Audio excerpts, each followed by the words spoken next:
صحیح بخاری حدیث نمبر 5، وحی نازل ہونے کی علامات۔ رسول اللہ صلی اللہ علیہ وسلم نزول قرآن کے وقت بہت سختی محسوس فرمایا کرتے تھے، اور ان کی علامتوں میں سے ایک یہ تھی کہ یاد کرنے کے لیے آپ اپنے ہونٹوں کو ہلاتے تھے۔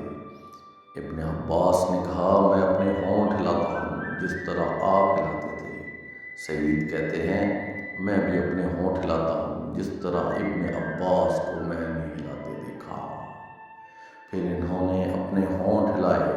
ابن عباس نے کہا، پھر یہ آیت اتری کہ اے محمد، قرآن کو جلد جلد یاد کرنے کے لیے اپنی زبان نہ ہلاؤ، اس کا جمع کر دینا اور پڑھا دینا ہمارا ذمہ ہے۔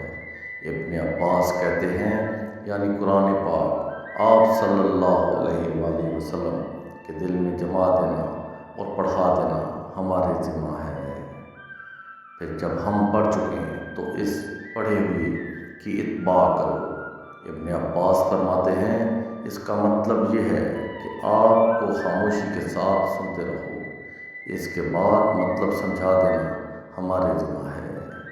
پھر یقیناً یہ ہماری ذمہ داری ہے کہ آپ اس کو پڑھو، یعنی اس کو محفوظ کر سکو۔ چنانچہ اس کے بعد جب آپ کے پاس جبرائیل علیہ السلام وحی لے کر آئے تو آپ توجہ سے سنتے، جب وہ چلے جاتے تو رسول اللہ صلی اللہ علیہ وآلہ وسلم اس وحی کو اسی طرح پڑھتے جس طرح جبرائیل نے اسے پڑھا تھا۔